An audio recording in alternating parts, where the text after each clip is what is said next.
cabinet of this administration, this historic administration, that has accomplished more in the first 9-10 months of an administration or Congress than arguably any in history. We have our former colleague and our dear friend who's on the side of American workers, and we'll address that today, Labor Secretary Lori Chavez de Reamer. We're happy to have you. Madam Secretary. Thank you. Well, thank you, Speaker Johnson, and it's certainly an honor to be here at the Capitol on behalf of this administration and this president. Speaker Johnson, I want to say thank you to you and my former colleagues. House Republicans did their job more than 5 weeks ago by voting for this continuing resolution. How do I know this? Because I did the same thing 5 different times when I was a member of the House. It was one of the easiest votes for me to take because you do not play games on the backs of the American people. It's the fundamental tenet that they elect you to do, and that is to keep the government open. That's exactly what I did. And now Democrats are not choosing to represent their constituents and the American people. What does a shutdown do? 42 million Americans are going without their SNAP benefits. Air traffic controllers are working around the clock to keep Americans safe, without sleep, without paychecks, and they are required to do their job. Small business owners are not getting $4 billion in small business loans to keep their doors open. How can the economy continue to grow? We are losing $15 billion a week in GDP because of this Democratic shutdown. American workers are suffering. Prominent unions are speaking out. Our friend Sean O'Brien, as the speaker said, was at the White House begging Senate Democrats to open up this government. American workers, 1.3 million Teamsters are represented by Sean O'Brien. He mentioned they cannot be used as political pawns. But you know who's being used as political pawns? The Teamsters by these Democrats. Because they will go to the Teamsters and they will ask them for something, and now they're not going to answer that call. They are begging them to open up this government to grow this economy. Other unions as well, manufacturing, building trades, industry-specific skilled trades. It's the workforce that I represent as the Labor Secretary. Every single day we show up to make sure that they have the tools that they need.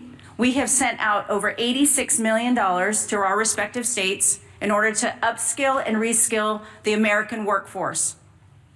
The future of the American economy is on my shoulders, on this administration's shoulders, and the Democrats have stopped all the momentum that we have put in the last 9 months.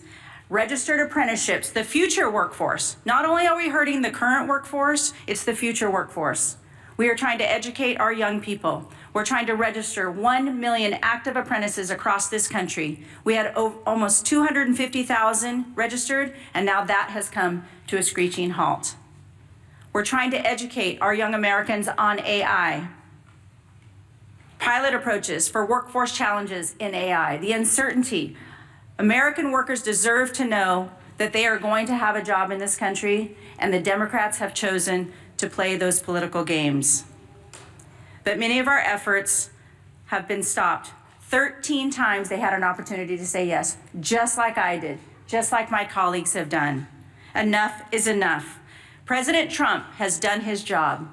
Not only has he leveled the playing field with tariffs, not only has he welcomed great trade agreements, he has worked most recently with South Korea and Japan to bring hundreds of millions of dollars back to this country for the shipbuilding trades. I have been working around the clock to make sure that we can protect our national security for this country, and now that has also come to a stop. We are hurting American workers. We need to get them back to work. We need to grow this economy. We need to get their paychecks back in their hands so they can provide for their families, put gas in their cars, pay their mortgages, turn on their lights. I'm talking to all of you American workers out there. We're here for you. We're going to continue to fight through this shutdown, and I am begging these Democrats to show up, do their job, and open up this government. 35 days is far too long for the American people.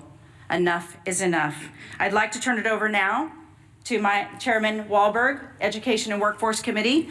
And again, on behalf of the President, it is an honor to serve him. It is an honor to serve the American people, an honor to get up every single day and do this job for the American men and women of this country who are building back the United States. Thank you. Well said, Madam Secretary. And I've worn out my voice, Mr. Speaker, over the course of the last 5 weeks all across my district, from Lake Erie to Lake Michigan, from Detroit to Grand Rapids, from South Bend to Toledo, Ohio. Getting the message out that Republicans did what we needed to do to keep this country moving forward. We were willing to negotiate on everything and anything, but do it in a way that doesn't have a punitive impact upon the citizens we are so privileged to serve. And Madam Secretary, we're looking forward to Workforce Pell being initiated and getting more people trained for the workforce for the jobs that we need.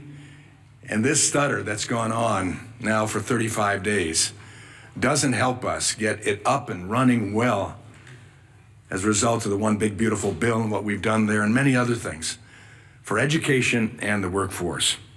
It's now been over a month since Democrats shut down the government, and the American people are feeling the impacts. Workers and families don't know when they'll receive their next paycheck. Service members and men and women who keep us safe may not be able to feed their families. Air traffic controllers are working double shifts along with TSA that I greeted last night and thanked for working without a paycheck in sight. These are proud Americans who are working hard to keep our communities running, and the Democrats are making sure they won't get paid. The Democrats are making sure they won't get paid. Did I make that clear? We've tried to do that all across the media networks in Michigan, and I think it's working. Similarly, businesses across the country are facing mounting uncertainty. Groups like the Job Creators Network and National Restaurant Association are raising the alarm about millions of workers and businesses at risk of closing because of the shutdown. And according to the American Hotel and Lodging Association, the economy loses $31 million per day from lost hotel revenues. Virtually every sector of our economy is hurting because of this foolhardy Democrat shutdown. And since the start of the shutdown, more than 4,800 small businesses have been unable to access the Small Business Administration loans. I've sat with some of those businesses. I've heard their concerns. I've heard their desires to expand their business, but they can't get the applications filled out, further restricting businesses' ability to grow, potentially forcing others to close permanently. What's more, this shutdown has disrupted the data that drives the economy.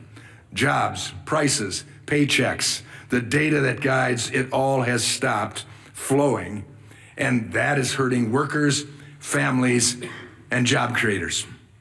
In my home state of Michigan, we're losing more than $360 million in economic activity every week, week upon week. That means every week workers, job creators, and communities lose out on chances to thrive as families struggle to put food on the table.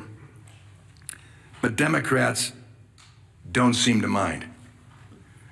We've all heard House Democrat Whip Catherine Clark's interview describing the suffering of families as leverage to remote health care to illegal aliens. And then there's the Senate Democrat leader, Chuck Schumer, and his comment that every day gets better for us. How cruel, how unfeeling, how uncaring. Clearly, the Democrats are so wrapped up in DC politics, they've forgotten what really matters: helping the Americans thrive. Now, labor unions, as the speaker pointed out, who overwhelmingly supported Democrat politicians and left-wing causes, are calling for Democrats to vote for the House Republican passed clean continuing resolution. We passed it. We funded government. We didn't shut it down. The American Federation of Government Employees, Steamfitters Local 638, Teamsters, and pilots unions are calling for the government to reopen because livelihoods are being crushed.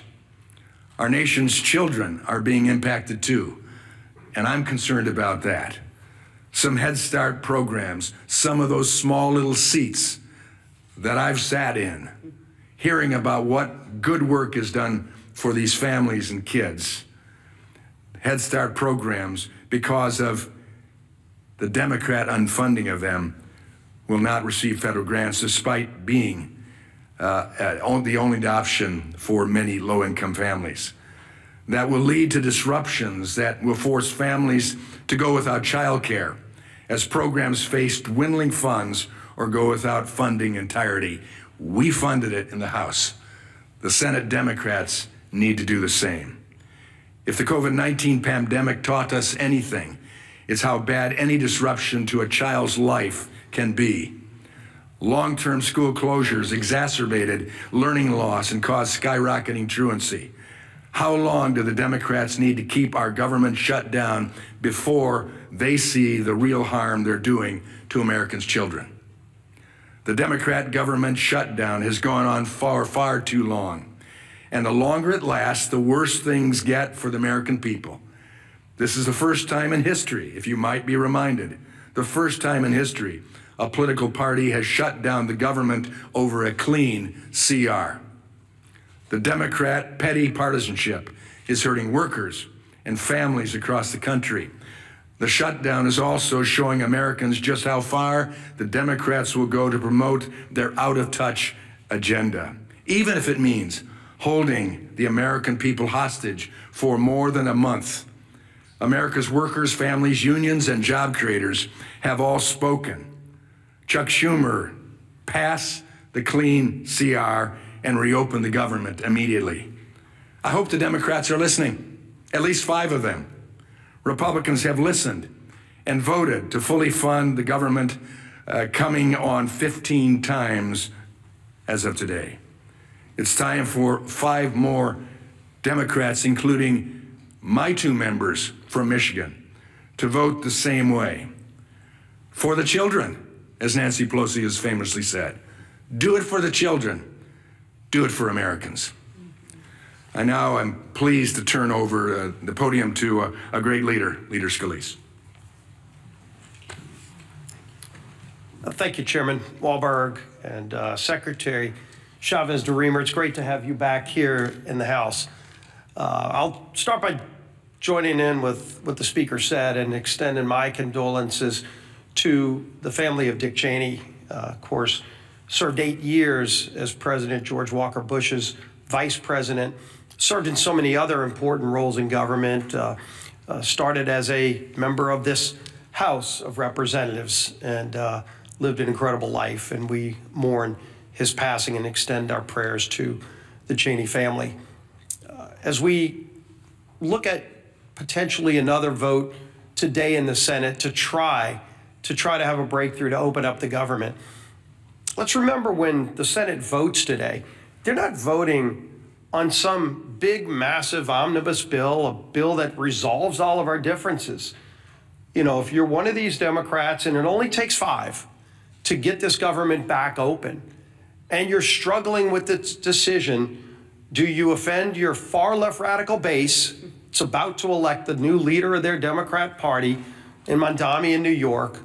Or do you stand up for the tens of millions of people around the country who are actually suffering? And if you vote yes today, are you giving anything up? What's in that bill? A clean continuing resolution that violates any of your principles? There's nothing. Again, that bill does not solve our differences. That bill just keeps the lights on. That bill just allows federal workers to get paid for the work that they're doing. Those that have to show up and work and keep our airports open.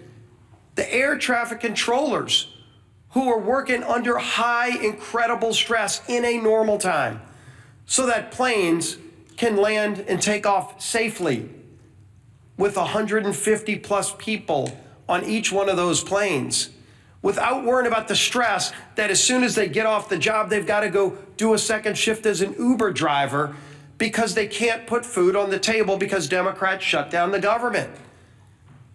Hopefully they weigh that when they cast their vote today. And we see every day, of course, unfortunately, more and more consequences to the suffering Democrats are causing. We know on the SNAP program, 42 million people. And yes, the courts are trying to work with the White House to find ways to move some other money around. But as we know, even if they're able to move money around, it doesn't make that program whole. The only way to make the SNAP program whole is by Democrats opening up the government. It's real straightforward. You vote yes or no. You vote yes because you want to put food on the table for 42 million low-income families.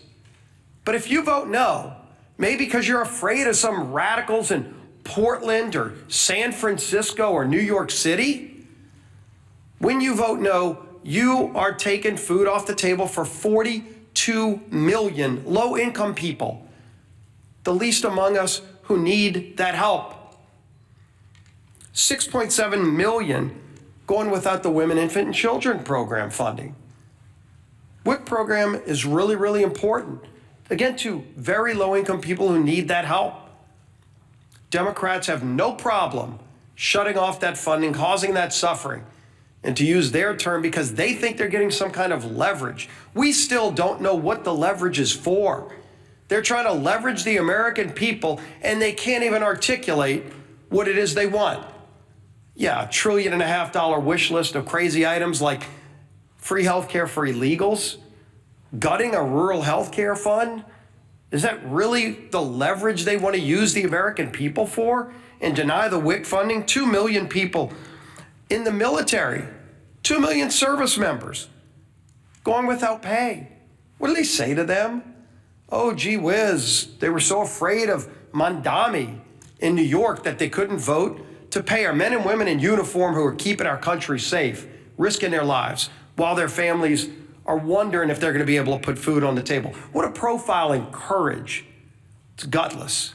700,000 federal employees without pay, 670,000 federal workers furloughed, 5.9 million households at risk of losing their home heating services under the HEAT program. You know, we had Secretary Chavez-DeRemer talk about opportunities for young people that just want to learn through apprentice programs to get their start in life so that they can go and get a skill, a trade, maybe start their own small business. That's not going to happen while the government's shut down. And if those Democrats vote no again today, ask them to articulate why. What's their answer to those young people? Some 19, 18-year-old kid who just wants to go learn electrical skills, but won't be able to because, why? Because Democrats want to use him as leverage in some game that they can't even explain. And then, of course, we all know all the different groups that have come out over and over. They've not said, let's pass some big sweeping omnibus bill. They've just said, pass the clean CR that the House passed over a month ago. The National Air Traffic Controllers Association, American Federation of Government Employees, Teamsters, Coalition of Airline Pilots Association, Airline Pilots Association, NetJets Association of Shared Aircraft Pilots, Southwest Airline Pilots. Additionally, United Airlines, Delta Airlines, American Airlines, Southwest Airlines have all called for the same thing, is for the Democrats in the Senate to pass the clean CR. The message couldn't be clear. Their mission can't be more direct. You just show up today and do your job and vote yes. Doesn't solve all of our differences. It just gives us a few more weeks to start negotiating our differences on so many things, but while not holding the American people hostage. End this madness, Democrats. Open up the government. Our whip, Tom Emmer.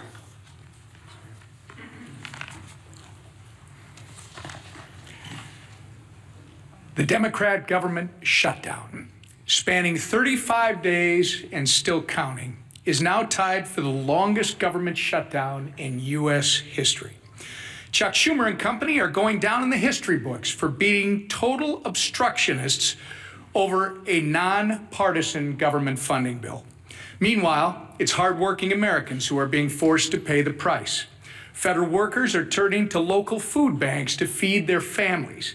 Head Start programs are beginning to close, as Chairman Wahlberg mentioned. Thousands of flights are getting delayed due to staffing shortages. Small businesses that contract with the federal government have already lost an estimated $12 billion.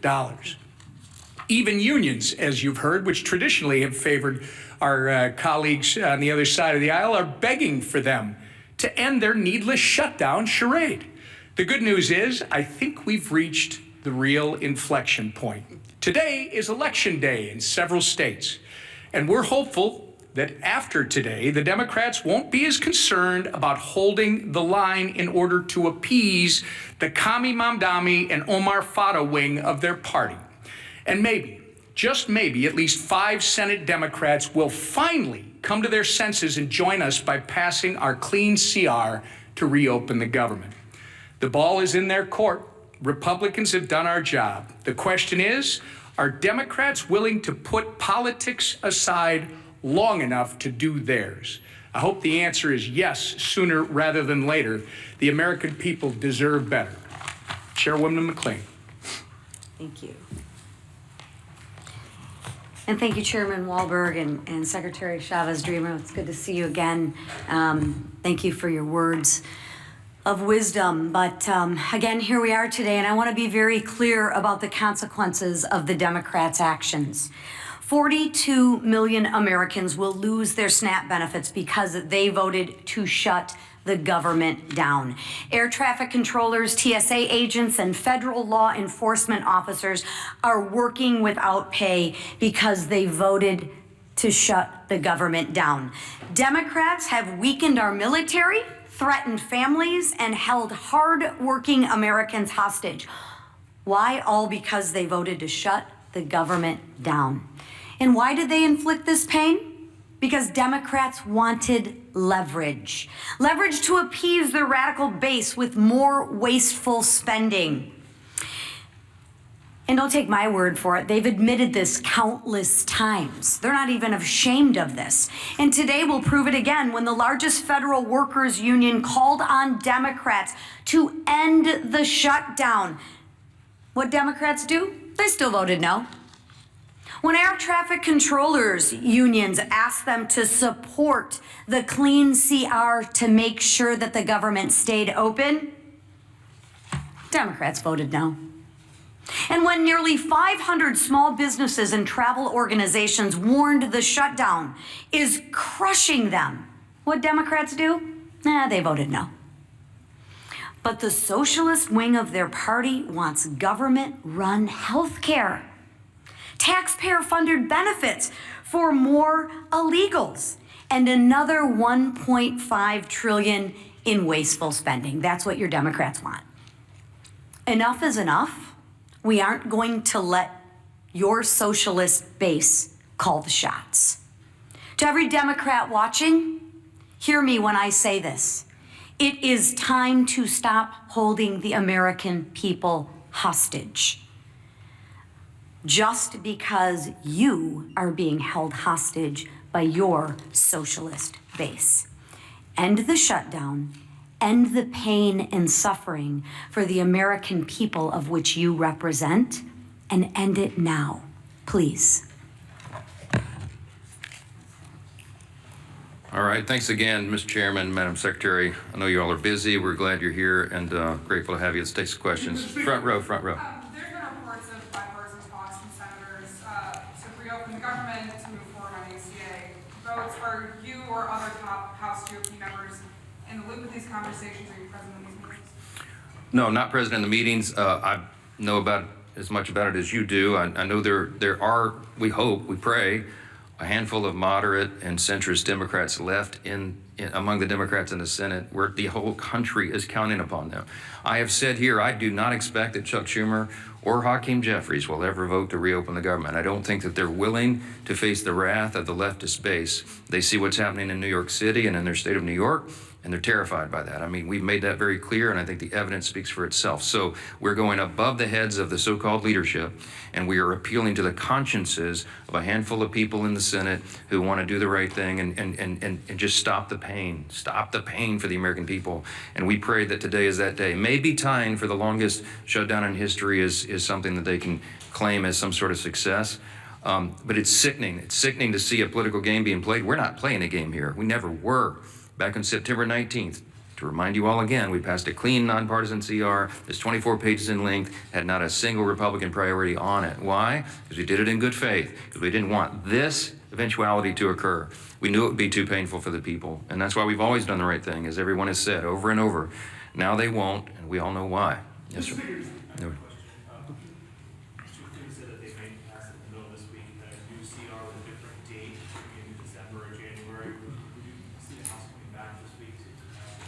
If the Senate passes something, of course, we'll come back. We're running out of clock. Obviously, we put 7 weeks on the clock. That was remember, the bipartisan arrangement that was made between Democrats and Republicans in the House and the Senate, in consultation with the Senate, bipartisan, bicameral agreement that they needed 7 more weeks on the clock. Because once we got to the end of the fiscal year, September 30th, there would be that much more time needed, they estimated, to finish the government funding appropriations process. The Democrats have played games, and we've lost so many of those days now. So if they extend it, obviously that logically makes sense to us. I am not a fan of extending it to December because, let's be frank, a lot of people around here have PTSD about Christmas omnibus spending bills. We don't want to do that. It gets too close, and we don't want to have that risk. Well, we're not doing that. We're not doing that. But too many people have concern. I think putting it into January makes sense, but we've got to obviously build consensus around that. There's some discussion about it. We'll see where it lands. I'm not sure. Scott, real quick. Yeah, Scott. Mr. Speaker, you referenced the passing of Dick Cheney earlier, who was arguably the most powerful vice president in our lifetimes. Obviously, he had a complicated relationship with President Trump in his later years, as his entire family. But he served, I think, 3, maybe 4 presidents in the White House and in some of the top roles. Do you have any personal reflections, or did you have any interactions with Cheney as you were sort of coming up in Republican politics in Louisiana? And do you think, are there any plans for him to lie in the state here at the Capitol where he served? Well, this all, just was announced this morning, so there's not been any discussion about that yet. My interaction with him personally was limited when I was a freshman in Congress, and the 115th Congress came here in January 2017. One of my classmates was Liz Cheney, and we were in the same class. And I think I met her father for the first time with her personally. And of course, I was honored to meet him. At the time, everybody was aligned on the same page on everything. And I, admired what he had done in Republican politics to that point. And I meant what I said when I came up here and began this morning, that even when we have political differences with somebody later in life, you have to honor the sacrifices and the service they gave to their country. We certainly do that for the former vice president, and our prayers go out to the whole family. So, yeah. You talk about the split screen between the Democrats are doing what the Republicans are doing. What about the split screen about the fact that the Trump administration is administering only part of the SNAP program while President Trump is having a gathering party at Mar-a-Lago? I reject the premise of the question. Let me talk about SNAP. Okay. By the way, the president had an annual Halloween themed party every year at Mar-a-Lago. That's what he went back to as obligatory tradition. And I just discount what you're trying to do there. The SNAP benefit is a very important question. The White House has bent over backwards, as we've recounted here every morning, to make sure that Americans' pain is mitigated as much as possible, reduced as much as possible. So we got the troops paid. They made creative solutions for that. The WIC funding for women, infants, and children. And SNAP came to a legal crossroads because the legal analysis said that you could not use the contingency fund if the underlying fund was not flowing. I've explained that into detail here multiple times. 2 courts disagreed. So what did the president do? In good faith, showing again that he's willing to bend over backwards to help the American people when Democrats are not, he went to the court and said, fine, show me how to do it, because we don't see the path. And so the courts have ordered that. They filed a brief yesterday, or some response yesterday in the court, that they'll give as much as is there. Remember, the contingency fund fund only has roughly $5 billion, and it costs roughly $9 billion for a month of SNAP benefits. So I think the arrangement is they're going to give half, at least half, to everyone. But here's the problem: it's very complex, is that it's administered through the states, and you have to recalculate all the allocations and how the checks go out. It's not, you can't just flip a switch and do that. It's a lot of work that goes into it. So I can tell you that the president is dialed in on this. The president is trying to protect and cover the American people, as he always does. The president is trying to get the government open again.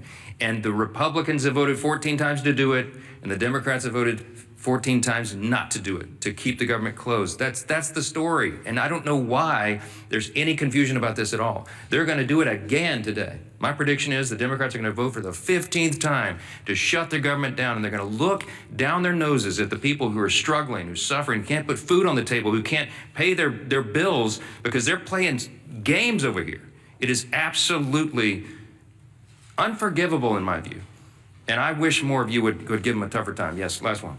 Are you the LSU coach? A question for the Secretary, if I may. I'm just curious if you can kind of tell us what we know about how the shutdown has impacted the labor market. Obviously, with Bureau of Labor Statistics folks being furloughed, I'm curious what we do know so far about how this has impacted the job market, and if we will really be able to get a full picture, or if we will it take the shutdown ending for us to be able to get a full picture? Yeah, thank you for the question on the Labor Department and specifically BLS, the labor statistics, how important those data points are in order for the markets, in order for employers to understand what the workforce is needed. We are not able to release a lot of those reports because we have those furloughed employees. So once the government is open, we will get right back to work in releasing that. We released one report earlier this month because that was required by law, and the CPI, in order to talk about Social Security checks for 2026, that had to be calculated. So we brought some workers back for that, but we will not be able to release the other data points.